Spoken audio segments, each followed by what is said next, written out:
coming, the sun's zooming in, meltdown expected, the wheat is good there, engines stop running, but I have no fear, 'cause London is drowning.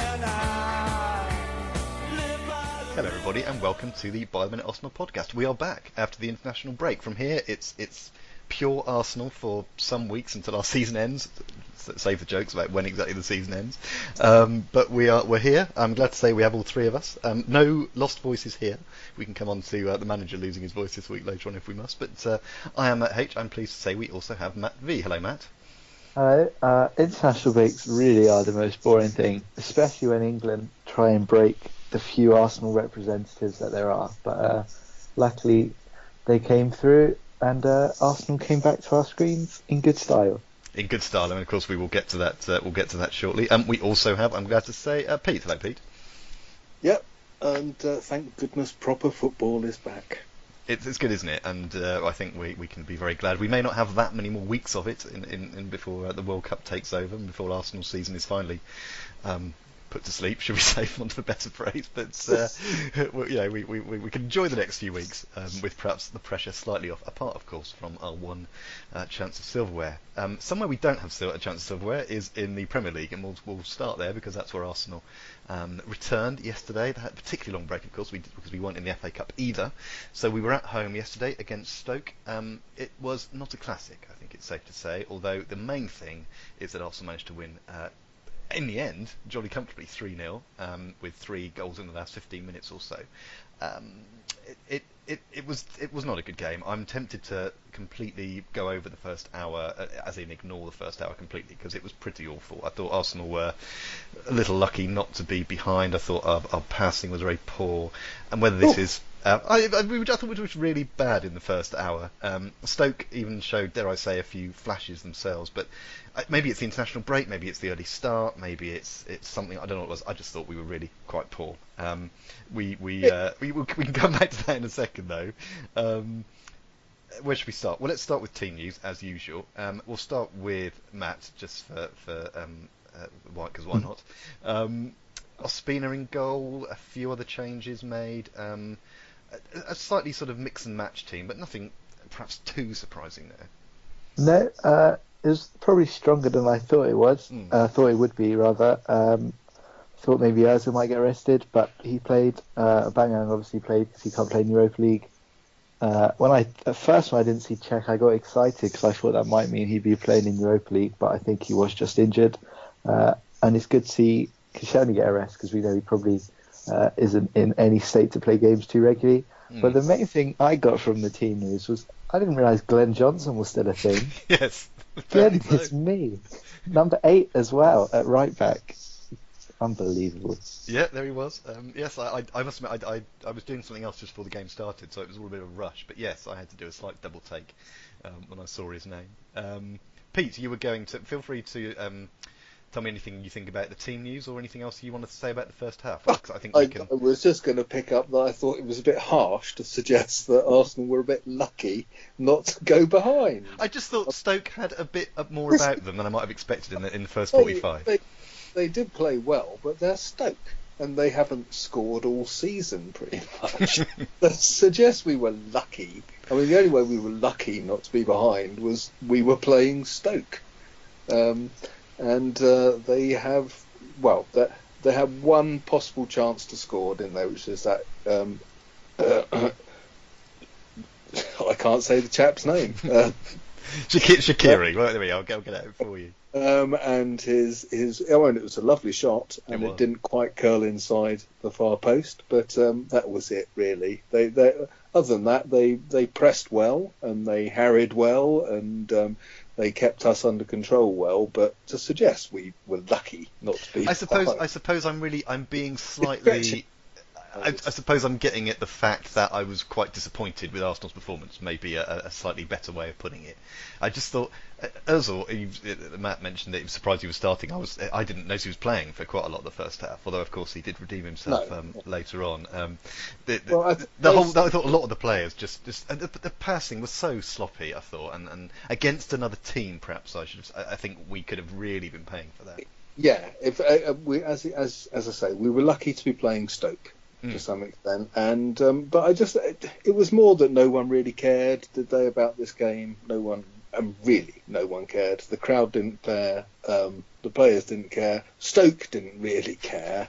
No one really cared much about this game. Everyone knew and took it as what it was, which was a bit of a warm-up for the midweek game against Moscow. It was a chance to get back into playing football after an extremely dull international break. And, I think that's the way we took it, and that's why we took over an hour to actually play any football at all, really. So I didn't think that was a bad thing, particularly. I thought it was quite a good way to ease ourselves back into action. So I didn't really have a problem with it. Well, ease we did. Certainly, that would be a very good word for it. Matt, did you, before we get into the meat and potatoes of this, when the action actually happened in those last 15 minutes, anything you'd like to add about, anything before that time, anything that took your notice or anything like that? Not really. It was all pretty uneventful. I thought Ramsey was probably one of our brightest players in the first half and first hour. He looked like he was trying to get forward and trying to make things happen. Aubameyang, I didn't think hardly got the ball at all, couldn't do much. There just seemed to be a lot of set pieces. I think Chambers had quite a few headers that he won from free kicks, but nothing really came of them. No, it was just pretty dull. I guess it's not the first time we've seen it that season where our passing's been a bit sloppy and things have been quiet, but then as soon as we do start playing properly, we're capable of turning it on and scoring goals in clusters very quickly. Yeah, it was good to see, wasn't it? Well, let's get straight to that then. So let's forget the first 75 minutes or so and get straight to the last 15. So we had started looking a little better towards that end of the game and broke through with Aubameyang scoring from the spot. Now, I must admit, on first view, I was convinced there was nothing of any controversy about this penalty. It was just an obvious penalty. Of course, replay showed that wasn't necessarily the case. Matt, any thoughts on... Well, I'll tell you what, we'll do both of Aubameyang's goals at the same time, if you like. So, the awarding of the penalty itself, if you like, and then his rather neat finish for his second. Yeah, for the penalty, he took it really well. Gave the keeper no chance. Whether it was a penalty, I think it probably was. Might have been a bit soft. I think that the key is that Wenger said he'll have to look at it again when asked. Which is a dead giveaway, really, isn't it? Because that's about as close as he gets to acknowledging anything. Yeah. Usually means that he's not hugely convinced. No, I think it probably was. It was just a bit clumsy. Probably the first thing Ozil did in the game. And then the second goal, it was a bold tactic from Stoke not to mark Aubameyang and to give him that much space. It was a really good finish. And that pretty much put the game to bed. But I think he is so good. We haven't had for a while now. I know Welbeck took one the other day quite well, but to have now two penalty takers really that we can trust is a positive. And hopefully going forward we can keep that up.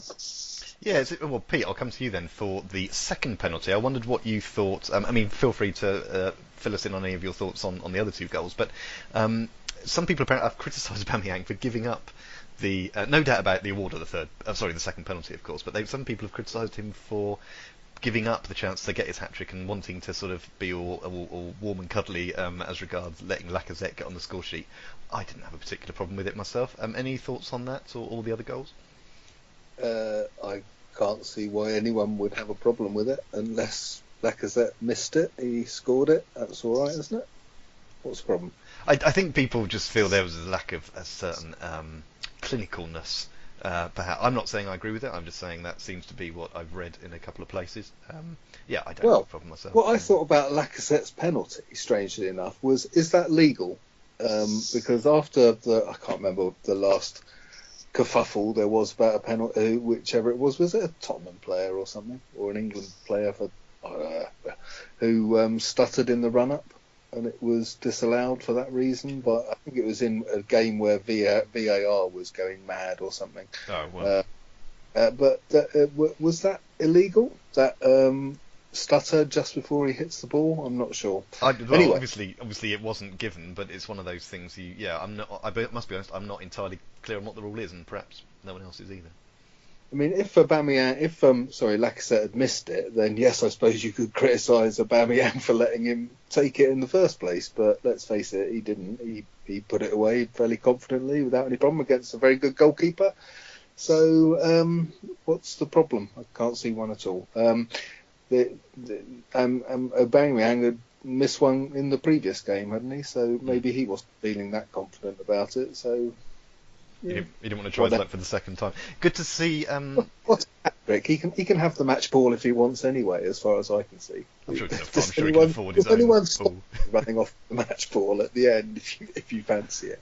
It's not the same these days, is it? When they have loads of different balls anyway in play, so I don't think it has quite the same experience, same cachet as it may have done a few years ago. Matt, good to see. I don't want to sort of stretch this game out because I don't think it was in the end a quite workmanlike and good performance in the end to get the 3 points. But good to see Lacazette on the score sheet. However, he got there, I think. It was. I mean, I may have a slight issue because Aubameyang was my fantasy football captain. Well, there we are. Actually, there's an issue. That should probably come before anything. But no, it's good to see Lacazette's confidence come up, especially. Considering how important he's going to be for a Europa League campaign. I saw someone mention it was a good point. Could you imagine Sanchez's reaction if he was on a hat-trick and someone had asked him if they could take the penalty? Well, I think we can, which is why we're amused by that. Yeah, that would have been quite a thing, wouldn't it? Quite a thing to see. Although I imagine at the moment he'd be glad of getting the opportunity himself because it's not like he's firing them in regularly. For, I think he did get one at the weekend, didn't he? Well, I mean. In the end, it looks a very comprehensive scoreline. We probably did just about deserve to win, so we'll take the 3-0, and of course we'll take pushing Stoke closer to relegation. I don't think any of us will have a problem with that. I was going to comment perhaps on some individual players. I feel a little bit sorry for their manager. I quite like him. I quite like Paul. Isn't that weird? I quite like Paul Lambert. I don't know why particularly, but Paul Lambert's a decent chap, and I feel sorry for him for being in charge of Stoke. I'm sure he's getting well paid for his few months' work. So I imagine he can probably put up with it. They're owned by the Bet365 people, aren't they? So I don't imagine they're lacking cash. Bookies don't generally have a problem in that area. So yeah, we can feel sympathy while he's counting his paycheck. He gets the blame for them getting relegated. I'll be a bit sad. I think people might appreciate it's been more than just one person, I think. But ultimately, I don't care. As long as they're gone by this time next year or sooner, that would be great. I was going to talk about if anyone had any thoughts on particular individuals. I noted 3, although I think Matt's already mentioned Ramsey, who I thought again was very good. Ozil, as I noted, he didn't really look very good, and then he did spring into life with those passes and obviously fouled for the penalty and all the rest of it. The person I wanted to mention, and I'll be interested to see if anyone has anything else to say, was El Neni. I just think the way I put it is he does the dull things very efficiently. He just seems to always be there and cleaning up and sticking a foot in the right place. I'm just very impressed with him. Matt, any thoughts on him or anyone else you'd like to note?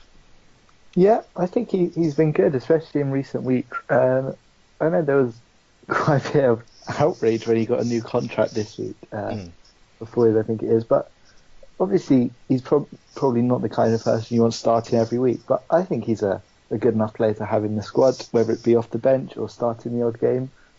As you said, pretty unselfish player, just does the job he's put in the team to do, pretty simple. I don't think that's a bad thing at all. I thought Wilshere was okay as captain. I don't think anyone really stood out. As you said, Ozil was pretty quiet. Welbeck, I think, had one chance which he snatched at, but no, I don't think anyone really impressed as we've seen in recent weeks, to be honest. I'm just looking at El Neni's. I've got the Stat Zone app thing on my phone, and he was 71 of 81 successful passes, and they're sort of all over the pitch. I mean, they're pretty much take away the each 18-yard box, but if you sort of made the pitch just from the ends of those, he's quite central, but quite busy, pretty much all over the place. And it looks like the passes that didn't work out were quite sort of long attempts, but generally everything else is very neat and tidy. I was just very impressed. I'm glad to see that the stats seem to back it up, because that's quite nice when my gut feelings backed up. Pete, any thoughts on him or anyone else? Yeah, I thought he was. I tend to like the look of our side when El Nene's in it, and I thought he played well again yesterday. I would just quickly mention Mkhitaryan, who I thought had a nice little cameo really for the time he came on. And if anything, I think if there was somebody who sort of changed the way we were playing, it was possibly him. Interesting point. Yeah, we perhaps don't use the bench in the same way that some other teams do. He had a couple of goal, didn't he, as well? I think he had a couple of shots on target. And he's always the sort of player that I'm quite surprised to suddenly see entering the picture at that point in time. And I think he just seemed to me it was his presence that kind of changed the game yesterday. Okay, well, it changed and it did. 3-0 win. Arsenal stay where they were in the league. Burnley had won on Saturday, so Arsenal needed a win just to stay that little bit ahead of them. So we're in no man's land to some extent. We are still in 6th place, 5 behind Chelsea, 5 ahead of Burnley. We could, of course, in theory, overtake Chelsea after they lost at home to Spurs yesterday, but what would be the point? We would just end up 5th rather than 6th, which wouldn't make a massive difference. Unless anyone has anything else to say about that particular game, I think we'll move on. Can I just mention the laws of the game about penalties? Yes. Feinting to kick the ball once the kicker has completed the run-up, feinting in the run-up is permitted, is an offence. So, hang on, that was sounding confused. So which bits are permitted and which bit isn't? So the offence is feinting to kick the ball once the kicker has completed the run-up. Oh, okay. So sort of waving your foot at the ball when you're next to the ball. I see. Yeah, feinting in the run-up is permitted. So I was a bit unsure yesterday as to whether he had fainted following completing his run-up. Oh, I like that you've done live research. I like this. It's very good. Matt, anything else you'd like to add to the game, or indeed any other research you've done that you'd like to throw in? No, very much unprepared now in comparison. Well, never mind. Well, let's move on. So it was not a classic. It's not going to get on any greatest game DVDs, but we did the job and pushed Stoke perhaps that slightly bit closer to the trapdoor, which is lovely. They've only got 6 games left. They're 3 points from safety. So let's, fingers crossed that the other teams can help out as well. Right then, it's time to move on to a bit of previewing and predictions. Now, first of all, I must give Pete his due. We all said Arsenal would beat Stoke, but Pete was absolutely bang on. And that's the first time Pete's been correct all season in terms of getting the exact score, which is quite something. He still remains in 3rd place in our prediction competition. But Pete, anything you take a moment to revel in this? I would like to thank you both, because as I remember, you pretty much talked me into it.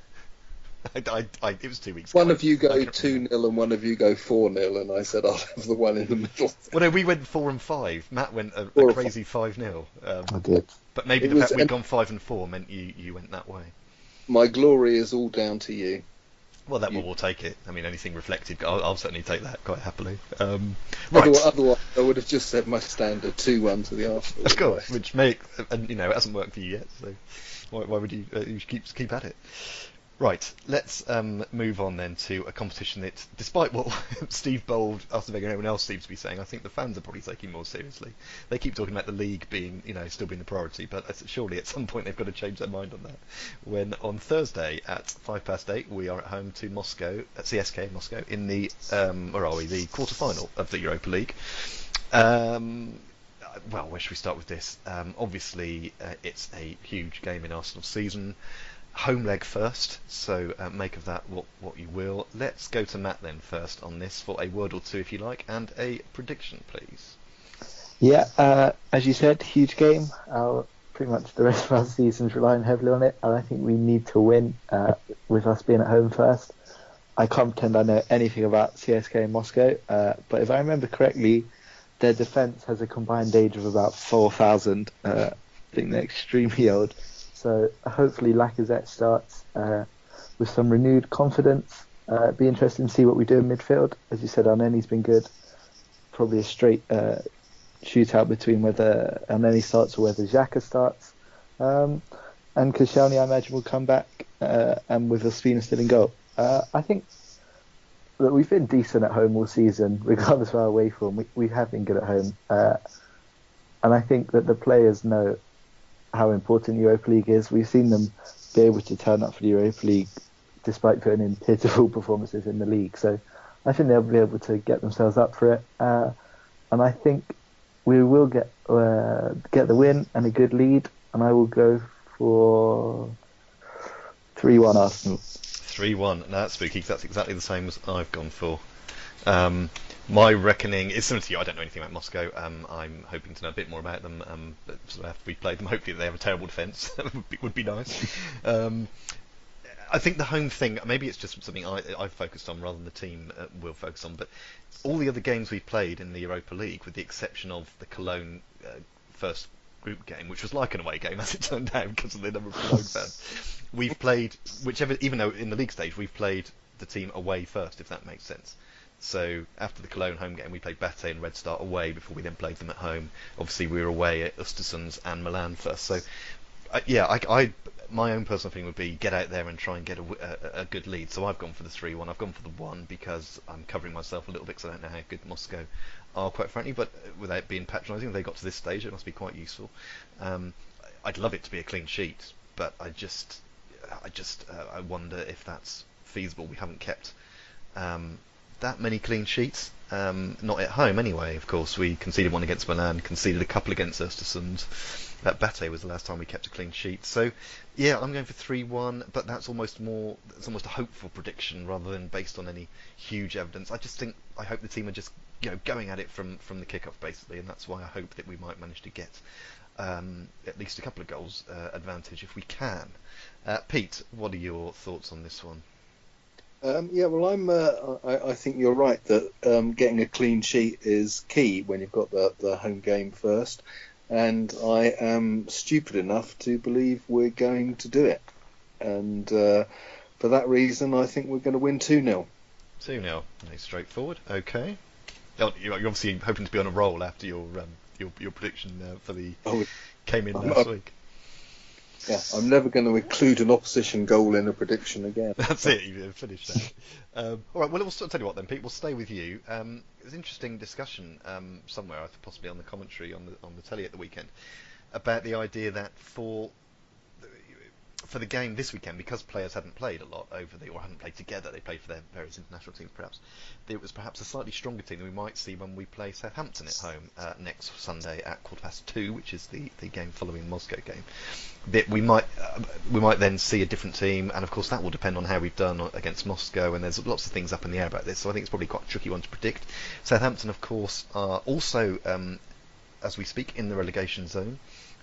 Just a point ahead of Stoke, although they do have a game in hand. Pete, we'll stick with you then. What do you think about this one? I know it's tricky because we don't really know what the 11 is going to be like at next week. Yeah, well, it really is going to depend on the first leg against Moscow, isn't it, as to how we line up against Southampton.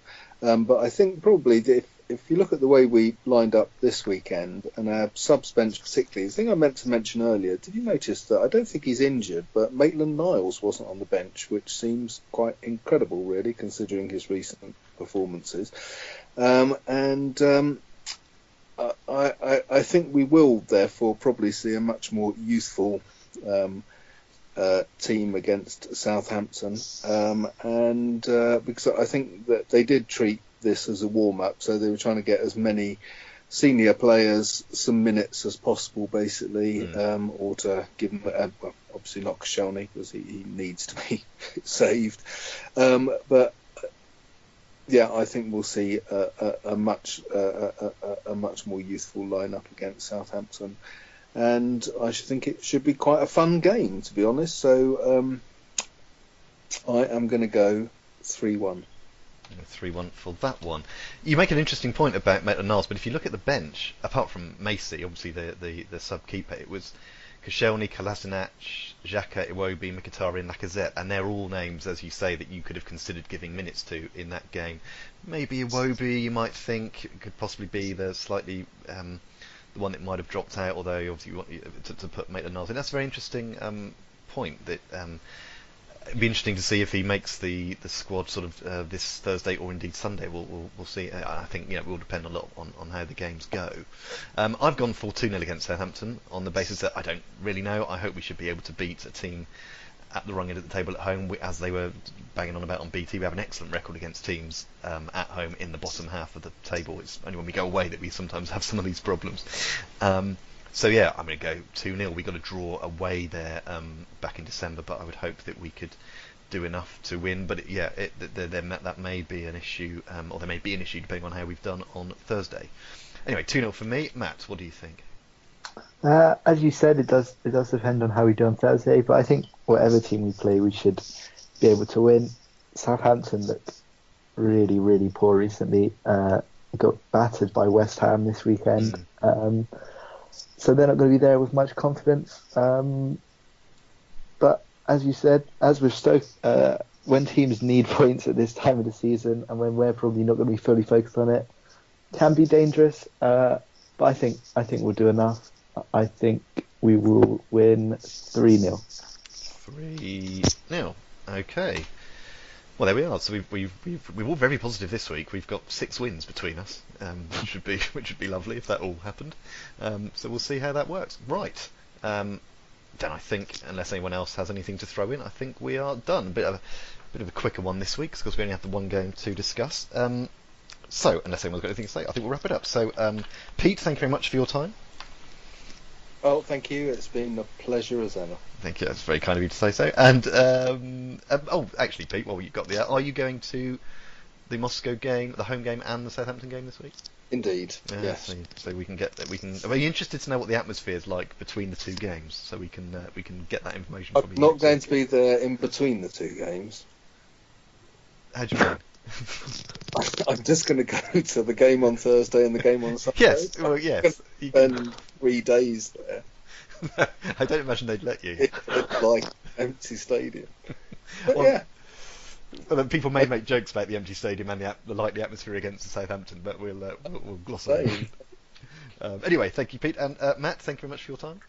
Thank you. Another week where our entire season is on the line, so fingers crossed we come back next week in good spirits. It keeps happening, doesn't it? I mean, unless things go terribly wrong, we'd probably still be okay for the following week. But I'm certainly very.